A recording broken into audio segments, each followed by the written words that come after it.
Kyle Whittingham. He looks at this as an opportunity to actually go out there and compete for a national championship. Ohio State, it's time to start talking about them as historically one of the great defenses that we've ever seen in college football. This Georgia team could absolutely win the national championship.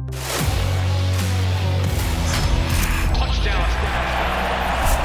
These fans are the best in the country. A day like today is why we love college football.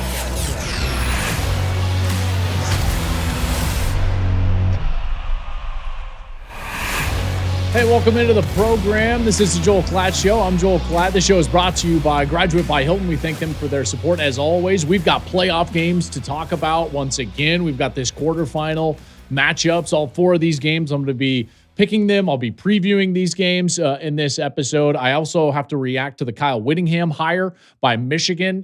They drop a bomb on college football, really, when you think about it. Kyle Whittingham headed to Michigan. I'll give you all my thoughts on that. But first, remember, if you have not subscribed to the show over on YouTube, please go ahead and do so. You can hit the notification button as well. Then you'll know when all of our YouTube videos drop. You can leave a comment down below. That would be awesome. If you haven't followed us on social media yet, you should do that. You can follow us on whatever social media you like at Joel Klatt Show. And then you can rate and review us wherever you listen to this show if you're listening to the podcast version. So again, lots to get into, including a big giveaway at the end of the audio and YouTube products. So if you're watching this on FS1, get on over to the YouTube channel, because at the end of this show, I'm going to be giving away 4 Rose Bowl tickets. That's right, 4 Rose Bowl tickets to the Bama-Indiana game. I'll be giving those away, but you've got to get over to the YouTube product in order to check out how you go about winning those tickets. So let's get into the content of this week's show. Let's start with Michigan and the hiring of Kyle Whittingham. He steps away from Utah, and then all of a sudden he shows up, and here he is now announced as the head coach of the Michigan Wolverines. This was massive, and I got to tell you, a little bit out of left field. I had not heard his name. It was very quiet. It was below the surface. Give Ward Manuel a lot of credit on this one and everyone at Michigan, because this was not a name that a lot of people were floating around, including myself. Listen, I love this hire, but I love this hire not just because I'm very fond of Kyle Whittingham and his style of coaching and his style of play in terms of the way his teams play, but because of what Michigan was facing in this entire ordeal. And let's break this down, because listen, there were many challenges, and I think we all understand that, but there were a lot of challenges to what's transpired at Michigan that led them to Kyle Whittingham. The first 3 challenges I think are fairly obvious, okay? The first one being the timing. The timing of this had to go fairly quickly. Why? Because that January 2nd transfer portal opening up, you've got to retain the roster, right? Like, there are roster implications to who your head coach is, when he's hired, and what he can do, and what he can do in terms of retaining and recruiting the current players. So the quick timing of this, in particular after everything that transpired with Sharon Moore, and it goes down and it's messy, and the only way to describe what went on at Michigan is crisis. This was a crisis at Michigan, and all of these challenges are what made it a crisis. The timing was crisis, and they were in a management situation, and that January 2nd transfer portal window was looming. It was looming out there next week. I think they also had a challenge in terms of play identity. Okay, so you've got to go backwards before you can go forwards on this one, because remember, post-COVID, when Michigan went on this run that they've been on, maybe not the last couple of years, but certainly under Harbaugh, that culminated in a national championship, this run was a very specific identity in terms of a blueprint that they used on the field. Now, it was a bit of a throwback blueprint. It had everything to do with toughness and physicality. It had everything to do with complementary play. And that was an identity that I think they wanted to retain. And they needed to retain in a big way because, and I've said this before, they had a huge mountain to get over. And that mountain lived in Columbus, Ohio. And Michigan had to do something about the Ohio State problem. Because Ohio State, they were building a team every single year, and the point of that team was always to win a national championship. And so they would look at teams like Alabama and Georgia, and it's like, okay, how do we build a team that can compete with and against and beat those teams, because those are the teams that you had to beat in 20, 21, 22 in order to win a national championship. That's what Ohio State was doing. Meanwhile, Michigan's problem wasn't winning a national championship at that point. It was Ohio State. They couldn't beat the Buckeyes. And so they went about building an identity and a culture in terms of a play identity and a play culture that leaned into the toughness and the physicality and the run game. And they built an identity that was specifically tailored to try to go out and beat Ohio State. And they were able to do that. They were able to do that 4 straight times, running the football, controlling the game with their defensive line. And that type of play style and identity is something that I think that they really wanted to retain. That's a challenge. That's a huge challenge. Think of all the teams in the past and the programs in the past that have gone about hiring a coach, and you could even argue, oh man, that's a good hire. These coaches are good coaches. Nebraska tried to do that with Bill Callahan. It went sideways. Michigan tried to do that with Rich Rodriguez. It went sideways. I even made the argument that it happened with Wisconsin and Luke Fickell when Luke Fickell tried to change the schematics of the defense. He tried to go to the air raid. Now he's since trying to fix that at Wisconsin, but it certainly has gone off the rails in the first couple of years. If you change the identity of a program too drastically, I don't think it ever goes well. That's why I've always argued that fit is such a unique factor in all of these coaching hires. And so that was a challenge, is that they had a very specific play identity and they had to retain it, need to retain it, wanted to retain it. Another challenge for them was that while they wanted to retain a play identity, they needed a total culture reset and stabilization from a program perspective, from a personnel perspective. Because think of everything that has riddled this program the last 4 or 5 years. Heck, even Biff Poggi, the interim head coach right now, trying to prepare for Texas. What did he basically said it's been a disaster in the last few years. He said the last 5 years. And so a stabilization and a reset from a culture standpoint is very needed at Michigan. They're even doing an internal investigation into the culture of the athletic department at large. So that's very obvious. Well, trying to retain play identity and reset the culture from a personnel standpoint, that's like impossible to do. That's a needle in the haystack type of thing. Then you have this last challenge thrown on, which is that the timing of this, not just because of the portal, but also because it happened on the back end of the coaching carousel, means that you're in a precarious spot because the talent pool has been picked over. Think of all the coaches that have either signed extensions around the country or taken jobs because they're quality candidates. Heck, you look at coaches around the country, like, for instance, if you were to say, like, what coaches would fit at Michigan and fit this style, I would have said somebody like, well, like Matt Campbell comes to mind. Well, he already took a job at Penn State, and that's a great hire for Penn State because of all those things. Well, now he's not available for Michigan, so you're at the tail end of the cycle, which means that now the carousel is in a spot where it's not obvious who you're going to hire. And they were throwing out names like Kalen DeBoer. I heard Jeff Brom being thrown out. There was all these different names being thrown out. And the DeBoer issue was obviously because he was still coaching at Alabama, still in the playoff. And now he's going to coach all the way until January 1st. Well, the portal's opening on 2nd. So the timing crisis was there. All of these challenges were staring in the face of the Michigan administration. And here they land on Kyle Whittingham. Now, there's not many coaches in the country that fit all of those things, that allow you to say, listen, I know that timing is an issue, but we can get him in here quickly. I know play identity is an issue, but I've got somebody that fits that play identity, that style. I know our culture needs a reset and needs stabilization. I've got someone with the highest character and integrity that I can think of in the industry to reset the culture and stabilize the culture. Oh, by the way, he's also available. It's like all of a sudden they land on Kyle Whittingham. And I got to tell you, this is an incredible fit. And I, for one, assumed that he was just done coaching. Listen, I've had several conversations with Kyle over the years, and you guys, you've listened to some of the shorts and you've listened to this podcast, I'm sure, before. you'll know that I think he is a wonderful coach, and he's got the highest integrity. I love the way that his teams play. I love the way that he talks about his players because he talks about them with love. He cares for his players. My highest compliment that I can ever repay is that, hey, I would love my sons, if they ever played college football, to go play for Kyle Whittingham. I still feel that way.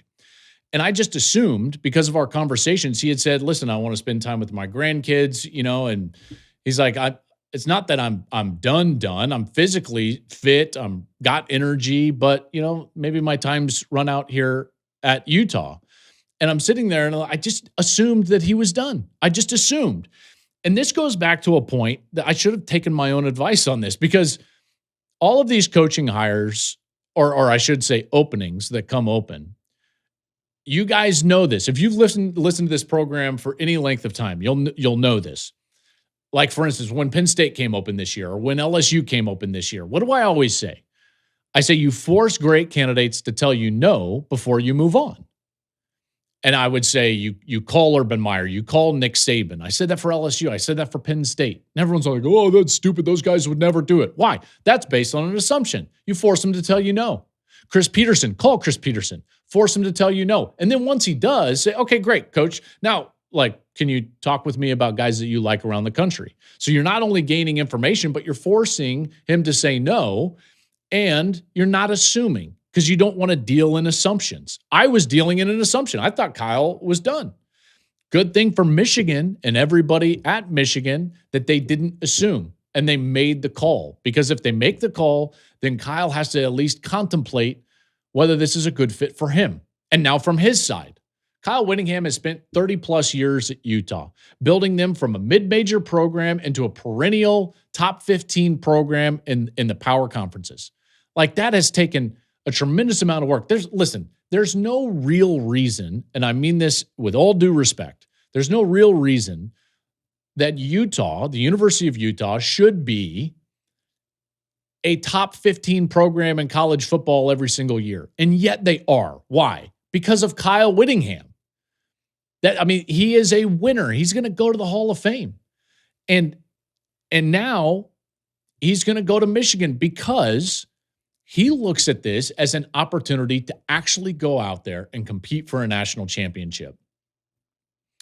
I don't know if, he didn't say this verbatim, but I think that there is an underlying thing here of you can do it there. Whereas at Utah, I always felt like it was an uphill climb. Whereas Michigan, you can do it.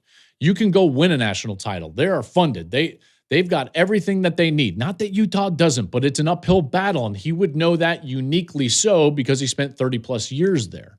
All right, so he goes there and he says Michigan is a special place. He says a legitimate opportunity to win a national championship. He says it's happened here. So I looked at it as a final challenge. So it makes sense for him as well. I got to tell you, at the risk of throwing out old takes is exposed here, this seems like a tremendous fit. This seems like a home run because it checks off all of these boxes, all of these challenges. And I didn't think that was possible, to be honest with you. Those are big challenges. The timing is a challenge, both in terms of the transfer portal and because of the limited pool of candidates. The play identity is a challenge because not every single coach has those types of play identity specifics.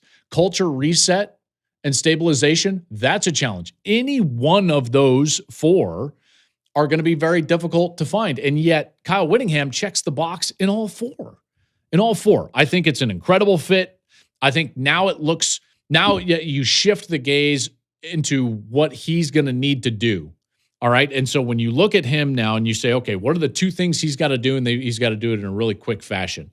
Roster retention, which is a big one. And then the coaching staff, which they wanted him down there. So he went down to Orlando to start meeting with players, meeting with players' families. That's a big one. And then coaching staff. What is his staff going to look like? Because it's going to look a little bit different than what it did at Utah.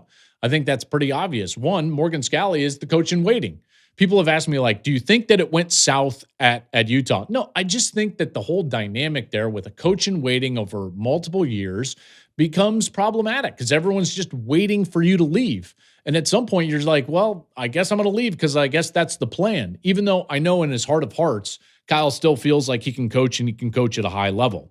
The challenge is going to be there. Obviously, retaining the roster, that's one of them. This is a top 10 roster in college football next year. If he can retain it, building a staff is going to be a challenge. And then the expectations at Michigan, they're lofty.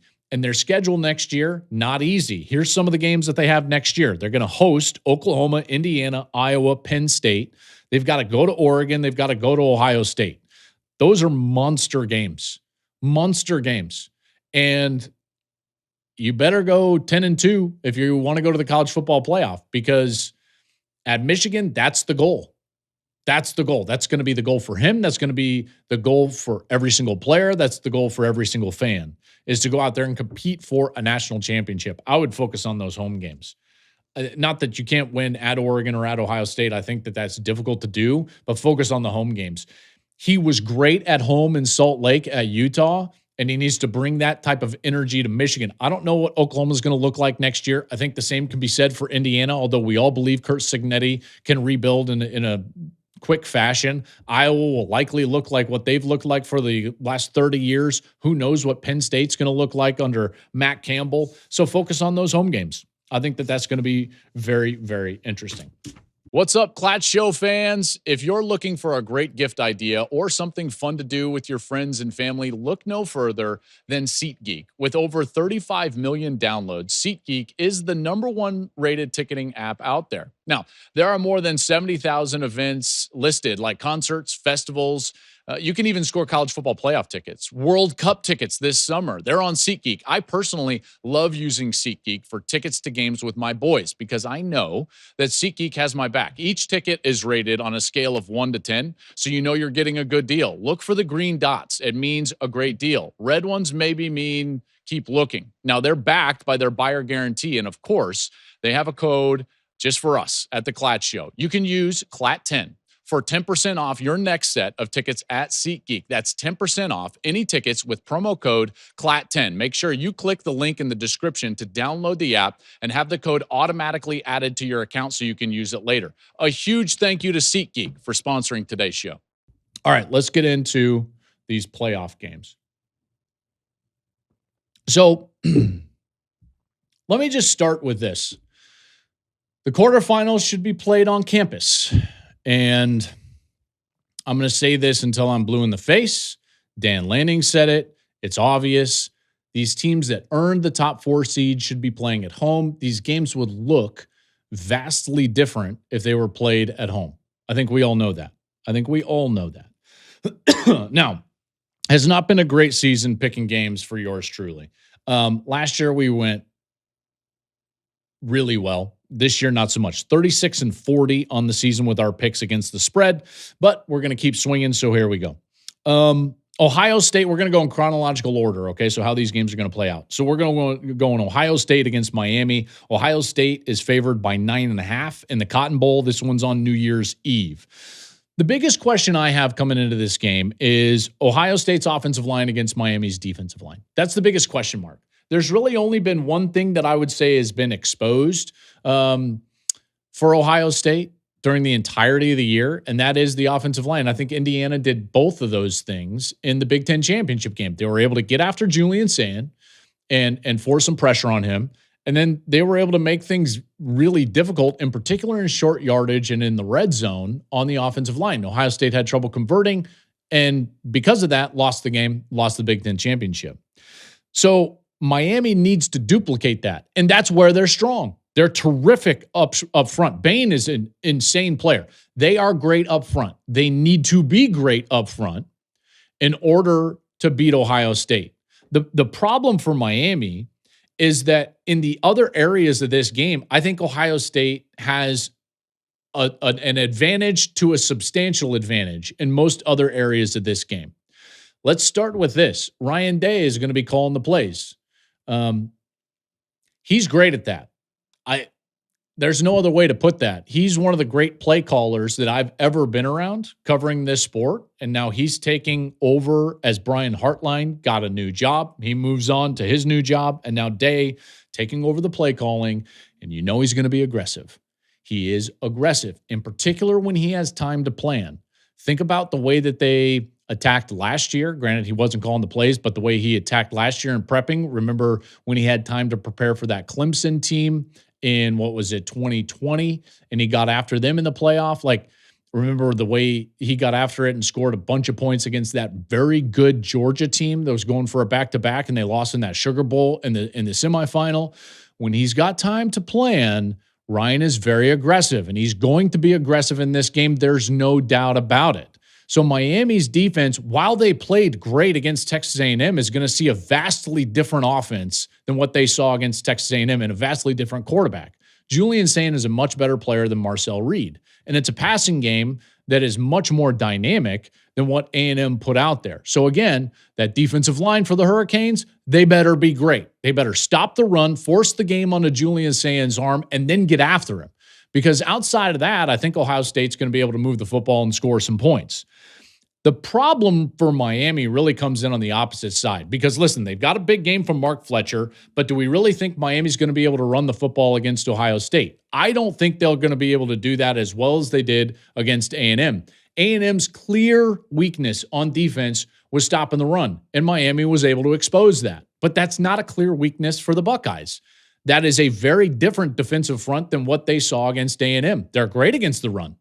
They're also great against the pass. That's the best defense in college football. And by the way, it's time to start talking about them as historically one of the great defenses that we've ever seen in college football. They've only given up 8.2 points per game. 8.2 points per game, which is wild through 13 games. If you take a look at the last 25 seasons, and if you're watching YouTube, we've got the graphic up right now. The two lowest points per game total at this point in the season in the last 25 years is Ohio State this year and the 2011 Alabama Crimson Tide, 8.2 points per game. That's wild. Better than 01 Miami, better than 21 Georgia, better than 08 USC. That Trojan team was incredible on the defensive side. So, yes, this is a historically good defense that now Miami is going to have to find a way to score points. They had a really hard time scoring points against A&M. I just wonder if they're going to be able to do that against this Arvell Reese-led, Caleb Downs-led, Caden McDonald-led defense of Ohio State. I think points are going to be at a premium for the Hurricanes. Indiana was averaging 44 points per game. They scored 13. It's not like Indiana got after these guys. They won a really tight ball game because Ohio State's offense struggled in the red zone. I've got Ohio State winning this one 27-14. I think they cover the 9.5, and the Buckeyes move on to the national semifinal. Next game, Texas Tech and Oregon. This one should be good. The spread is only 1.5 right now. This game's all the way down in Miami in the Orange Bowl. Dan Lanning's absolutely right. This should be played at Texas Tech. I'm with him 1,000%. I think it would be a different game if it was played at Texas Tech. I will say this. The matchup between Oregon's offensive line and the defensive front seven of Texas Tech, elite. Elite matchup. I cannot wait to watch this matchup because Oregon is running the football about as well as anybody in the country. I believe they're, second in the country in yards per carry or something along the one. No, what are they? 1 or 2? They're second in yards per carry. Meanwhile, the best rush defense in America is Texas Tech. Strength against strength. And I can't wait for that. Again, that matchup, Jacob Rodriguez and everything that he brings to the table, that entire front seven, the investment that they made in the defensive line for Texas Tech against that rebuilt, transfer-oriented Oregon offensive line with all those stables of backs. Cannot wait. I will say this, Oregon O-line struggled against Indiana. So do they struggle here against Tech? The question I have for Texas Tech is their pass defense, because Oregon can be explosive throwing the football. We know that with Dante Moore. We know that they can get the ball down the field, and that's one of the areas where Tech hasn't been elite. Now, it doesn't mean that they're not good, but they're not elite defending the pass. So that's something to watch out for in this game against Oregon. Oregon will, I think, feel like they have played as good or better teams this year than Texas Tech. Remember, they saw Indiana. They went and played in a whiteout against Penn State. They played USC. No disrespect to Texas Tech, but they're going to feel, they saw Indiana. That's the best team in the country right now. They're number one. All right. Now, they lost that game. Now they're going to face Texas Tech, and Texas Tech is going to look across the field. I don't think they can confidently say, yeah, we've seen a team Oregon's level. They played Utah on the road. They played BYU twice. Those are the two best teams that they faced. And the best quarterback that they faced all year was Sam Leavitt in the only game that they lost. Leavitt threw for over 300 yards in that game for Arizona State. So that's where I'm a bit nervous for the Red Raiders. Again, I think this is going to be a fabulous game. I love these coaches. I love the investment that the programs have made. I like both defenses, probably like Tech's defense a little bit more than Oregon's defense. Then it comes down to the intangibles. Oregon has been in tight games. They've won, like at Iowa, at Penn State. Meanwhile, they also lost the Rose Bowl last year. And you've got to understand that for this program, this has got to feel like more of a beginning. They've worked for 12 straight months, 365 days to get back to this point. This is where their season begins, right? This is all they've thought about, is getting run out of the building in the Rose Bowl against Ohio State last year. Meanwhile, is that the same for Texas Tech? Now, I met with that team before the Utah game, loved every second of those meetings. They were committed. They were together. That is a really good football team, and this is going to be an incredible game. I think ultimately, at the end of the day, Oregon's ability to win close games this year and the fact that they're going to feel confident about preparing for 365 days for this moment, I think that they win the game in a close one, 30-24. Oregon wins, and they're going to cover that small spread. So Oregon favored by 2.5. They're going to win the game 30-24. They win the Orange Bowl, and they go to the national semifinal. Indiana and Alabama in the Rose Bowl. I'll be there. Cannot wait. By the way, we're giving away tickets in the YouTube product. So if you're watching on FS1, go over to YouTube. I'll describe that at the end of the show. Indiana is favored by 6.5 over Alabama. Kalen DeBoer and Kane Womack facing a team that they used to coach. People forget those two guys both worked at Indiana in previous years. This Alabama team, you guys know that I thought they played great against Oklahoma. Coming back from 17 down was pretty impressive. The way that they did that. This is a passing team. This is a team that does not run the football well. This is who they have been. This is their identity.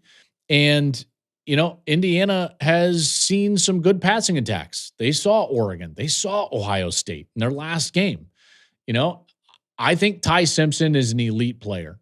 When I watch the film on Ty Simpson, I'm blown away at his poise in the pocket, his timing. He's in total control.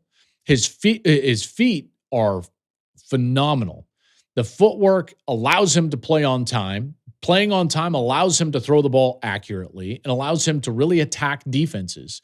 And he does an exceptional job of it. And he will attack this Indiana defense. This is a unique style of defense.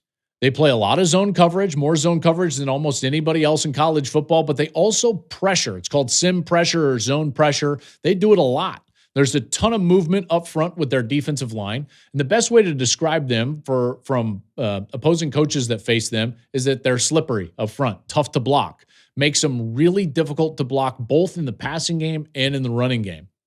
And I don't have a ton of faith that Alabama is going to be able to run the football all that well in this game.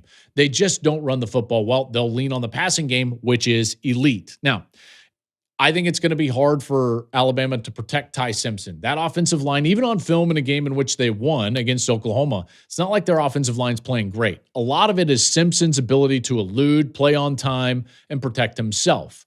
So this Indiana team's likely to get some pressure on Simpson, right? I just think that that's going to happen. Now, does Simpson still play well? Probably, because he plays well all the time. There is some rain in the forecast, and for a team that can't run the football all that well and has to throw the football, moisture in the air, never a good sign. So I'd say that one favors Indiana a little bit. Now, Stephen Daly, the defensive lineman who got hurt in the celebration after the Big Ten championship game, he's not in the game. He's top 5 in TFLs. So that's a huge loss for Indiana, in particular with the defensive front 7 that loves to move.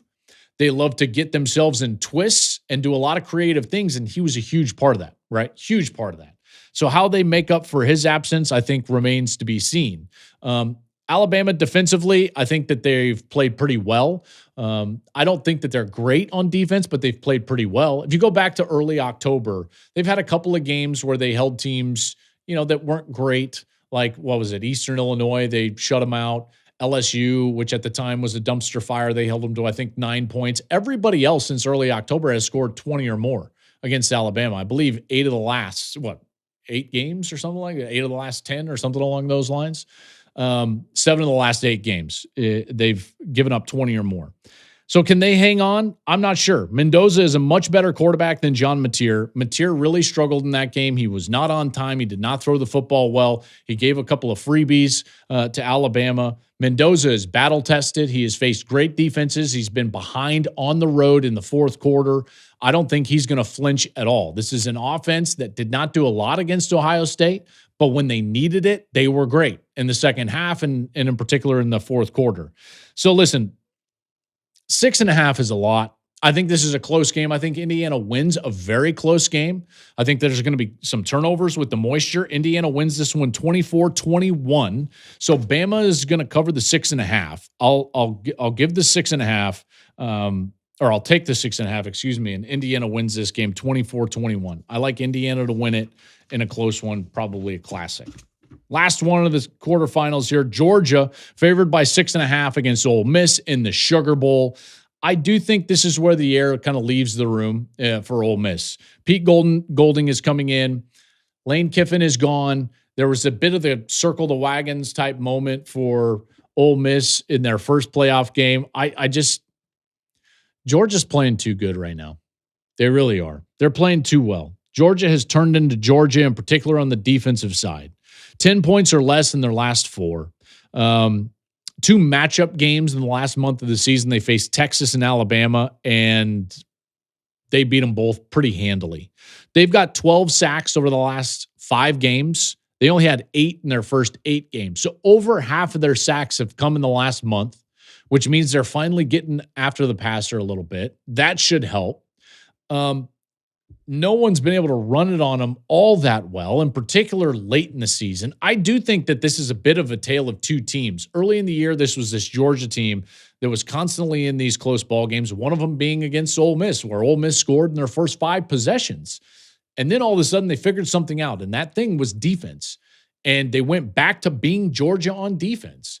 And now they're rushing the quarterback, they're stopping the run, and it's insanely difficult to score points on them. This is a great football team. This is a much better football team than the team that beat Ole Miss earlier in the year. Meanwhile, I don't know if I can say that about Ole Miss. They've lost their play caller. Lane Kiffin's not there. Part of the reason that they did score 5 straight possessions against Georgia was Lane Kiffin. And you take that away, I don't love it. If you go back to COVID, 2020, Georgia has lost 2 games against teams not named Alabama. Now, one was to Ole Miss last year with Lane Kiffin calling plays, and the other was Notre Dame last year in the playoff. Again, like Oregon, who lost in this round last year, now Georgia feels like their season begins now. This is why Georgia plays, to possibly win a national championship. I think Chambliss is going to have to go off if Ole Miss is going to win this game. I think Juwan Lacey is going to have to go off. And I just don't think that they can do this against this defense now, the way that they're playing on a mission. This Georgia team could absolutely win the national championship. There's no doubt in my mind. This is a very good team. They're loaded with talent. They're finally playing the type of football that you expect them to play all the time. I think Georgia wins this one, and they win it handily. Like I said, air kind of leaves the balloon for Ole Miss. They get a lead early, Georgia does, and then all of a sudden you're going to see it set in on that Ole Miss sideline. It's like, oh, man, our guy isn't here anymore. This was it. So I think Georgia wins it big. Georgia covers the 6.5. They win it 42-27. They win the Sugar Bowl. They win the quarterfinal, and they go on to face, I think, Ohio State in the national semifinal. All right. As I said earlier, I've got 4 tickets to the Rose Bowl, and it not only comes with 4 tickets, but it also comes with a parking pass, and it also comes with 4 tickets to a tailgate with live music. Okay, so here's what we've got going on. Here's what we're going to do. If you are a subscriber here on YouTube, then you need to go over and you need to get on Instagram. You're going to post a video to Instagram, and you're going to tag our show on Instagram at Joel Klatt Show. And in that video, you're going to just tell us why you deserve the 4 tickets to the Rose Bowl, Indiana against Alabama. That's all you're going to do. You're going to post a video to Instagram and tell us why you deserve these 4 tickets. I think you should also be a subscriber on YouTube. So here's how you're going to do that. You're going to DM us on Instagram as well with a screenshot of the subscribe button on YouTube. That way we know everything, and we can go out there and we can give these tickets away. I'm really stoked about this. Thanks to the people over at the Rose Bowl. You're not going to get a hat, but you are going to get 4 tickets, which I think this game, Alabama-Indiana, is going to be an incredible game. So again, get over to Instagram, post a video to Instagram, tell us why you should win the tickets, but tag our show so that we can make sure that we see it at Joel Klatt Show. DM our account a screenshot of the subscription on YouTube, and you are entered to win the 4 tickets. Recapping the picks really quick.